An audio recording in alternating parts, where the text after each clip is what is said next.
All right, welcome everybody. It is the Tim Conway Jr. Show live on 97.1 FM Talk. It is Friday, and that must mean we're having my old partner from the Man Show on tonight, Adam Carolla. How are you, sir? Jimmy, great to talk to you, brother.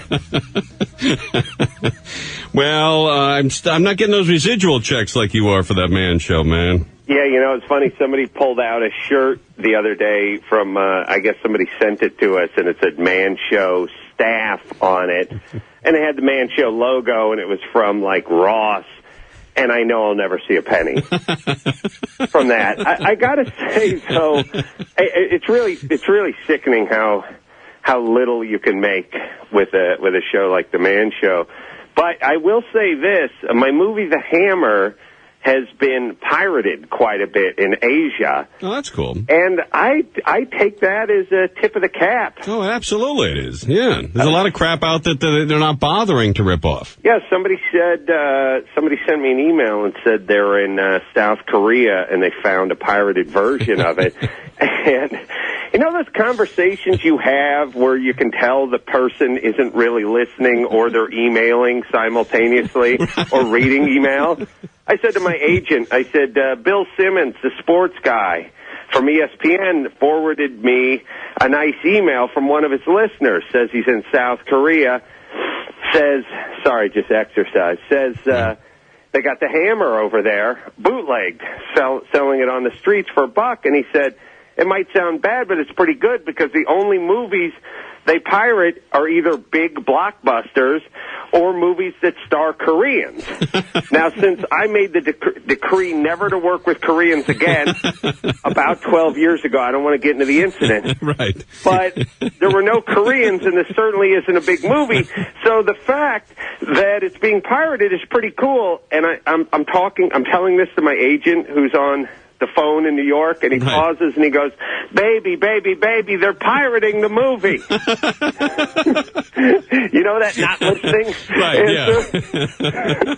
I think it's because people are reading email or returning email. Absolutely. You know, I actually thought of you today because I guarantee you that you'll jump on board here. You and I grew up in the Valley around the same period of time. From Topanga Plaza to Fluky's, the whole valley, we roamed around, not getting laid. Fluky's, yeah. But if somebody changes the name of a store or name of a mall, I don't recognize the change. No, it's like when they change it to, Exposition became like Martin Luther King Boulevard. Right. Or when they try to do like, you mean this is not the 405, this is Julio Cesar Chavez Memorial Parkway? Like, why even bother? Right. I'm still calling wherever San Diego plays Jack Murphy. Right. And I still call it the Great Western Forum or Fabulous Forum. I go back to the Fabulous Forum. But I still call it Save On and Thrifty. The drugstore on the corner of Laurel and Ventura, to me, is Thrifty. It always has been, it always will be. Sure, and it was, you want to, Tim, you want to officially get old with me right now? Yeah, absolutely. You and I can remember when Thrifty was a nickel and Save On was a dime for a scoop of ice cream. Oh, ice cream, yeah. Remember that? Yeah, Jay Leno had a great line about Thrifty. He said, up in Barrow, Alaska, it was 85 degrees below zero. Yet you go into Thrifty and the ice cream is still soft. That is true. God, what a deal. Yeah, but I still go with Save On, and I still go with, Topanga Plaza, Laurel Canyon out where the ice rink is. Is the ice rink still out there? Hey, I still go with Cassius Clay and Lou Alcindor. I mean, that's how hardcore I am. I went to Walmart today and with my wife and my daughter. Walmart or Zodi's? You remember Zodi's? Oh, yeah, Zodi's, absolutely, yeah. And Zales and Fisher Fazio for a while out here, too. Yeah. But I'm in Walmart, and I came to a huge point in my life today that I realize what bothers me about Walmart.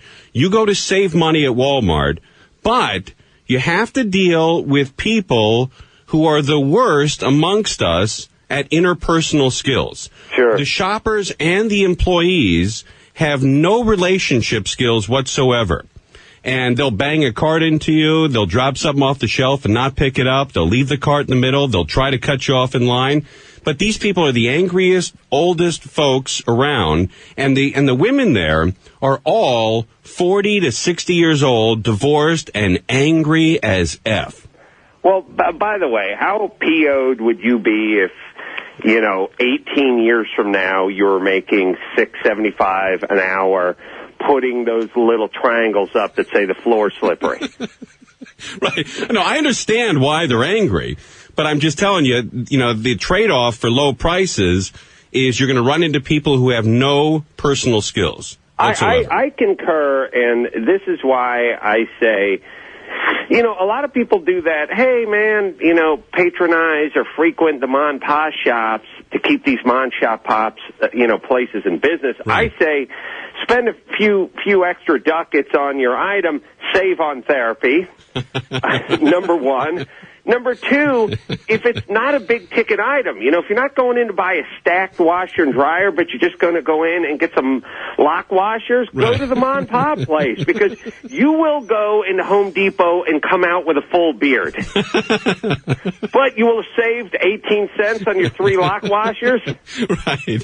It'll be like an Adam Sandler movie. You'll walk in there, you'll never come out. But that's why I am all in favor, and I saw this about a month ago at Home Depot, where a guy was fishing around he just needed like 2 screws, right? Right. And he stuck them I saw him sticking them in his pocket, and he left the joint, right? But he determined that he was not going to stand in line for 2 screws. So he threw them in his pocket, and he moved on. He was a construction guy. There's nothing worse, and by the way, there should be a corner carved out in hell for the guys who pull up to the checkout stand at the Home Depot. We've all had this experience where the guy, he's gotten through his 126 items, and on his 127th, it's just a dowel with no sticker on it, no scan on it. Then when she goes for the phone, it's like you see her moving in slow motion, and it's an action film. No, she's going for the phone. No, and then that's when you start doing the negotiating. Look, I'll buy the dowel. How much is the dowel? We don't know what it couldn't be more than $10, could it? It's a dowel. How about when she opens up that 3-ring binder and starts trying to compare the screws to the photo in the binder? Yeah, let's see. What do we got here? Carriage head, all thread, 3/8. Then, of course, that guy's got to jump in. It's 5/16. Like, oh, come on. Come on, we were there. She's dragging it down. She's still in the plumbing department. She's flipping and flipping. Now she's got to get on the blower. She'll talk into the phone, but not in a regular way you talk to in a phone. She'll just the part where you talk, but you can't listen. Maybe because they don't want the guy going, they don't want to hear the guy going, I have no intention of doing that. They do that move where they hold the phone. Yeah, listen, plumbing. Anyone in plumbing? They do a weird thing where they hold the earpiece out ahead of them. Anyone in plumbing? We got, 3/8, 5/16. Yeah, we get it. 5/16 carriage with a 2.5-inch all thread. Look that up. I'll be eating lunch, starting a family, and planning my retirement here. Get back to me. Have one of your kids get back to me, actually. I always thought was the people with the most nerve amongst us is the people who take advantage of Home Depot's if your plant dies in a year, we'll buy it back. Oh, God. Yeah, I got a ficus plant I spent $4 on 11 months ago, and it's just not doing that well. Really? There's a massive line. Right. But who has the balls to bring back a dead plant? It is, I'll tell you, that is the version of, there is a Home Depot dude version of the chick who buys the cocktail dress, wears it out to the dinner that night, and then returns it to the brass rail the next day. Guys will do that with, like, concrete coring machines and stuff. Just, like, buy it, carve their driveway up, and then return it the next day. I don't know. Something's wrong with the throw out there. Meanwhile, the stuff's covered in concrete and oil, two-stroke oil all over it. The guy's hands are cut up. He's bleeding from the mouth. Clearly, he's been working on it the entire day. There should be a general, Tim, I want to start just a general understood courtesy, which is if you go to Home Depot and you did not have the forethought or you were not smart enough, savvy enough, or had enough experience when you pulled said carriage bolt out of said container to check to see if it had a little sticker or scan code on it, then you're eating it. Yeah, right. You just toss it in the hopper and keep moving. Because everything I do now, when I go to Home Depot, every single thing I pull out, I make sure it has a Scantron bar on it. Absolutely. Before I go up to the counter. Yeah, even if you're cutting wood in, yourself, back with those, crazy saws in that orange bin. If I have to make a number 2, I will physically fish it out of the toilet in the back, put a Scantron bar on it, and bring it with me to the counter. I'm that literally anal about my Scantron. And my feeling is if you didn't take the time to look and you're standing up there with that dowel or that Loctite or those vice grips or whatever you got that don't have a sticker on it, you're eating it now. F you. Throw it on the side of the counter and keep going. All right, Adam Carolla is with us. Hold on, Timmy. Yes, sir. You know what I like? Yes, sir. Let me just say real quick. You know the weird righteous indignation you get when somebody's item that gets left behind or put aside gets put to the side, and then you pull up next, and the woman behind the counter goes, "Are those your vice grips?" You go, "No, those aren't my vice grips." Like, this is nothing short of an attack, good woman. No, what? Do I look like the kind of guy who would use those vice grips? Why would I be using vice grips here at a Home Depot? Is a weird insult? No, I wouldn't. Not that kind of guy. It's almost the same reaction of when you're in a bakery and you ask, you ask the guy behind the counter for anything other than, the bagels. Right. Like if you say to him, "Hey, can I have happy birthday Sophia put on that cake?" Oh, God almighty. What color could you possibly want it in? I don't know. Match it to the top of that. They go ape-ass over that. We do now. I don't feel like this existed when we were younger, where you ask somebody to do part of their job and they act like you kicked in their front door on a Sunday and they were on the toilet and you're wielding a machete. Like, we are at your place of business, are we not? You know what I do miss from my childhood that we don't have anymore in places of business? 2 things. First off, the sign in the back that had the character rolling on the ground laughing saying, "You want it when?" That's an awesome message to send to the folks that come to your business. You want it when? Where should we put that up? Like the dentist office and the emergency room as well? You want it when? Remember that one? Yeah, at least they're honest about it, though. And I do miss this. Like everyone growing up now, everyone's just going online and shopping, or they're going over to, the big box store and shopping. But I got to tell you, it used to be, you would go into that little auto parts store in in Canoga Park or something, and there was some surly dude behind the counter, and there was a sign behind his head that would say, "I could have it for you in 10 minutes, or you could help, and it would take all day." You know what I mean? Like, wow. I'm feeling like emotionally kicked around just walking up to the counter. Right next to the "You want it when" sign. That's great. You know what you never see is the guys who working, Cody, who works at Starbucks, who takes your name and wants your drink order and is going to have it for you real quickly. You never see those guys working at an auto parts store. Ever. But the auto parts store guy is intimidating to everybody. He's got that big yellow, the yellow pieces of paper. There's 1,000 of them. There's all grease on them. You can't even read any of them. And you say to him, "Hey, I got a 1972, Honda, whatever. I'm looking for a light bulb on the left side." And he looks at you like, if I don't find it here, I'm going to jump across this book and just choke you the F out. And he's got one of those mustaches where you can see what side he hangs his cigarette out of because it's got the nicotine stain on it. Right. Looks like he's sort of Sam Shepard type from some Swayze movie from the 80s. Right. Yeah. And you know what else I miss about all the Monpa surly businesses where the guys were like, I mean, you just opened the door, it had the bell on it, the place was a mess. Right. They had the, you want it when sign on the back. That place always had a cat. Oh, yeah, absolutely. And that just had a cat. Yeah. And there was no story behind that cat. It was never like, well, when I decided to open a business where I repaired alternators, I went out and got a cat. It's never that. It's like, whose cat is that? I don't know. He just showed up. Yeah, it's like Mr. Pool out on the pool store on Van Owen and Reseda. Right. They got a cat. Yeah, I got a cat. Yeah. What happened? How'd you get the cat? I showed up one day, he was rubbing up against the "you want it when" sign with the little guy laughing, and I just kept him. And the cat doesn't go home with the dude at night. No, it stays in the shop. That's the store cat. Yeah.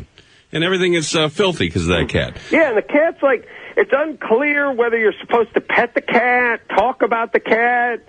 You once in a while you get in that weird exchange. Right. That's Gus. And then you'd have to do the small talk with Gus. Hi, Gus. How you doing today, Gussie?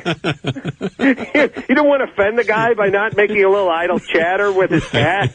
And those cats are always 100% of the time scratching themselves. Right. There's been no shots. There's been no collars or flea baths or anything. Gus, this must be awesome for you working around all these rebuilt alternators and starter cores.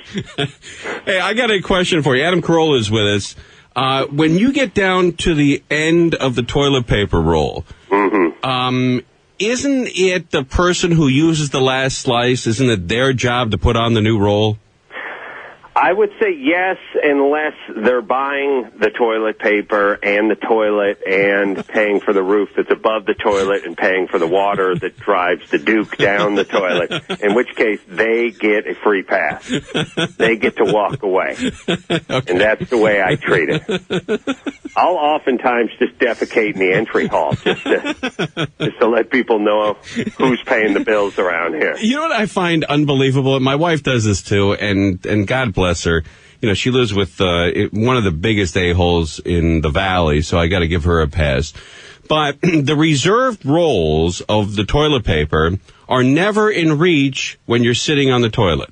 Yeah. Or if they are, they're in exactly the middle of the toilet seat behind you. They're on top of the tank. Right. And they line up exactly with the middle of your vertebra. So you do that move where you're trying to do where is that? You go to your right, you go to your left. It's just behind your head, literally, like in the small. It's like right in the wings of your back there. We were talking about it today, this morning on the radio, and Bald Brian had a good suggestion, which is nobody prints anything on those rolls, right? And I never know what brand I just ran out of, right? So I'm liable to go to the store and buy Charmin when I should have been using, Bounty or whatever the hell I was using on my ass. You should have stamped in there, hey, nice job, Bounty, or Charmin or whatever it is, right? Yeah. So you're staring at it. You go in to buy new toilet paper that's in your mind, right? Right. My other suggestion is, do we really need to hot glue / spot weld the little ending remains of it to the cardboard? How important is it that it be brazed to it? Couldn't you just start it and have it just come off like gauze? Do I really need to drag it off every end? It's like, if it was a cat or a human being, it would be digging its claws in. It's like, no, I don't want to leave the roll. No, this is my roll. I mean, no, not your ass. Oh, dear God, not the ass. I mean, isn't that kind of like, why doesn't that last roll just pop off? Do we need it duct taped to the actual cardboard roll? And then the beginning of the roll, couldn't we just have a thin orange line that said, here's the beginning of the toilet paper? Do we have to dig our fingers? Do I have to get like a flathead screwdriver out and dig 14 layers deep into the thing to start? And then you open it, and you get that first pull, and you realize you've gone too deep. Right. Like when you're peeling an orange and you get into the orange. Right. It's that move, like, Right. oh, Christ. And now you have to unspool it until you get down to the regular level. And you don't know which side of the two-face you're on. You could be on the opposite side, and you blow the roll.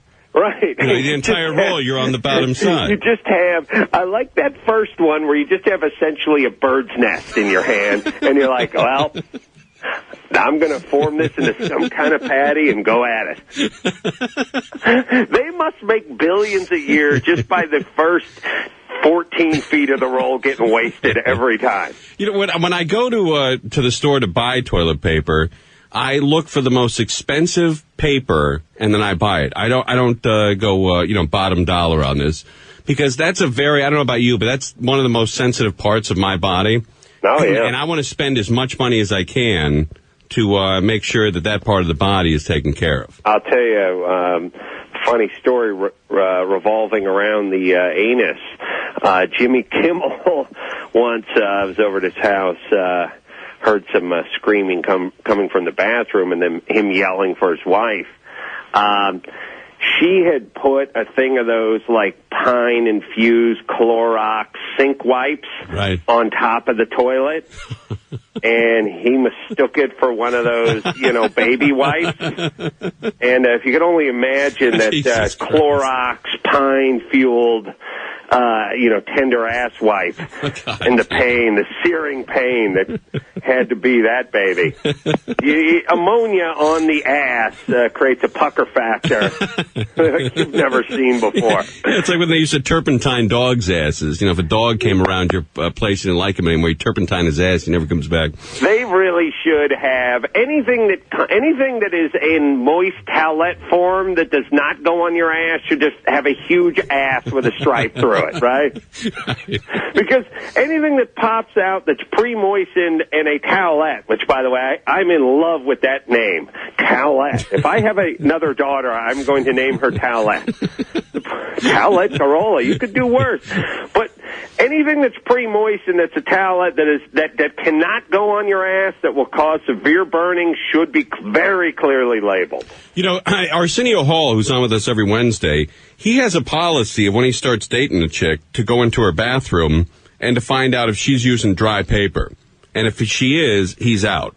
Really? Because chicks nowadays should be on the wet ones. Really? Yeah. I like that. Yeah. And it's a pretty strict policy he has with his chicks, too.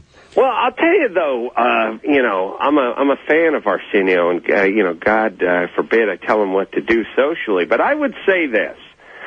I would go ahead and get her in the sack once and see how it's working out for her. Because my feeling is I don't want to prejudge. Like, I'm not going to tell you how often to shower, but I will tell you when you stink. Right, exactly. So if you can get through the whole week without hitting the showers and I don't notice, God bless you. Others are going to need 3 showers a day. Right. I would really I would like to work out with her in the sack and then judge. Yeah, well, I think you're a bigger man than he is. Evidently. When you and I were growing up in the Valley, I think there was one Zanku chicken. I think it was on Sepulveda and Burbank, right? Oh, it was on Sepulveda, just north of Burbank. Do you want to hear the story, or? Now, is that the one you go to? Well, I used to go there. Oh, no more? Well, I had a little problem over there, Timmy. No, is that right? Yeah, shocking, because normally folks from that part of the world are so hospitable. They hate saying no. Maybe they came up with the "you want it when" sign. What happened out there? Didn't they get your chicken right? Tim, I used to go to that place all the time. It's the best chicken ever, yeah. It's the best anything ever. Right. Zanku. And this place is on Sepulveda, on the other side of Oxnard, right? Right. This is Deep Valley. Right. And I'm over there, and I used to order the shawarma plate, and I'd go with the 50-50. They had, like, the lamb and beef on one spit, and they had the chicken, 2 feet next to it. Right. And the chicken shawarma was $7.99, and the beef was $7.99. And what I used to do when I used to go over there is I'd go, just give me half and half, just give me one swipe of the electric knife on that vertical spit there with the chicken, and one with the beef. And the guy behind the counter would always be like, yeah, here you go. And it was $7.99. It was the same amount of meat. They were the same price, so it didn't matter to them. Right. It'd be like if you said, well, we have vanilla and we have chocolate, and they're the same price for a double scoop. And I said, well, give me one vanilla and give me one chocolate. And this bitch said no. But she was literally 16 and had like 30 pounds of eyeliner on, and was like just evil. Just evil. And she was like, no. You know, and I was like, look, I come in here all the time, and I always get it. No, we don't do that. We don't. I like when they're telling you they don't do something that you do all the time. Yeah, they do. That's right. That's what I do. I storm into businesses and claim I frequent them, even though I don't, and claim they do things that they never do. I said, look, I come in here all the time. The guy gives me half that, half this. I'm not asking for more. It's just 50-50. No, we don't do that. We don't. Then I do this one. She gives me this, which is the one I love when all businesses do this, and it drives me nuts. And she goes, you know, everybody comes in here and asks for that. And I always think, God forbid you give them what they want. Matter of fact, you know what really, you know how, we could nip this in the bud if you just put some plywood up in the front door and keep all these pesky people from coming inside and handing you those dollars. Everybody asks for it. Yeah, why don't you give it to them then? So then I'm like, listen, seriously, mathematically, there's no difference here. They're right next to each other, and I get it this way all the time. No. Absolutely not. And she's literally 16. Right. And there's nothing worse than a 16-year-old chick settling your hash when you're like 37, you know? She's like, no. So I'm pissed. Now, I'm taking a stand, and I said, just go do it. She said I could get fired. I said, you know what? Fine. Go get your manager. I want to talk to him. She said, he's not here. I said, okay, how are you going to get fired then? What am I going to do? Get drunk and start bragging at a cocktail party? And it gets back to your manager? You don't have to tell him. I won't tell him. No. No way. I said, look. Nobody's here. No supervisor, no manager, just her, not going to do it. I said, F you, honey. I got into my car, and this is either how courageous and how strong my moral compass is or how stupid I am. I got into my car, and I started heading for the next Zanku chicken. Now you know where that one is? That one is in, it's in Tarzana? No, on Western. Jesus Christ. And a Sunset in, like, Normandy. Wait a minute, you went from the one on Sepulveda to Normandy? I went from the one on Sepulveda in Oxnard to the one on Normandy in Sunset. Jesus Christ. 2 hours and 9 gallons later. God almighty. I go, F you, honey. I'm going to the other Zanku. Because the Zanku's heroin.